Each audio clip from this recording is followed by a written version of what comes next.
ഇന്ന് ഞാൻ നിങ്ങളോട് പറയാൻ പോകുന്നത് ഒരു അന്താരാഷ്ട്ര ക്രിക്കറ്റ് മത്സരത്തെക്കുറിച്ചാണ്. 2006 മാർച്ച് 12 സൗത്ത് ആഫ്രിക്കയിലെ ജോഹന്നാസ്ബർഗിൽ അരങ്ങേറിയ സൗത്ത് ആഫ്രിക്ക വേഴ്സസ് ഓസ്ട്രേലിയ മത്സരം.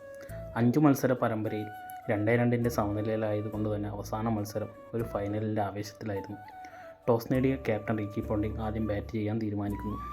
ബാറ്റിങ്ങിന് ഇറങ്ങിയ ഓസ്ട്രേലിയയ്ക്ക് വേണ്ടി അവരുടെ ഓപ്പണറായ ഗിൽക്രിസ്റ്റും സൈമൺ കാറ്റിച്ചും മികച്ച തുടക്കം നൽകുന്നു.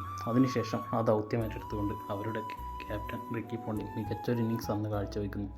105 ബോളിൽ 13 4-ൻ്റെയും 9 6-ൻ്റെയും അകമ്പടിയോടെ 164 റണ്ണായിരുന്നു അന്ന് പോണ്ടിങ് അടിച്ചെടുത്തത്. പോണ്ടിങ്ങിന് സപ്പോർട്ട് ചെയ്തുകൊണ്ട് മൈക്ക് കസിയുടെ 81 റണ്ണും. അങ്ങനെ ഒരു ടീമും അന്ന് വരെ എത്തിപ്പെടാൻ പറ്റാത്ത 400 റൺ എന്ന കടമ്പ അവർ കടന്ന് 434 റണ്ണായിരുന്നു അന്ന് അവർ കുറിച്ചത്, 4 വിക്കറ്റ് നഷ്ടത്തിൽ. മറുപടി ബാറ്റിങ്ങിനിറങ്ങിയ സൗത്ത് ആഫ്രിക്കയും അതേ നാണയത്തിൽ തന്നെയാണ് തിരിച്ചടിക്കാൻ ശ്രമിച്ചത്. പക്ഷേ അവർക്ക് രണ്ടാമത്തെ ഓവറിൽ അവരുടെ ഓപ്പണറായ ബോബ് ടിപ്പനറെ നഷ്ടപ്പെടുന്നു. അതിനുശേഷം അവരുടെ ക്യാപ്റ്റൻ സ്മിത്തും കെർഷൽ ഗിബ്സും കൂടി മികച്ചൊരു ഇന്നിങ്സ് അന്ന് കാഴ്ചവെക്കുന്നു. 111 ബോളിൽ 175 റണ്ണടിച്ച് ഗിബ്സും 90 റണ്ണടിച്ച് സ്മിത്തും അന്ന് മികച്ചൊരു ഇന്നിങ്സ് കാഴ്ചവെക്കുന്നു.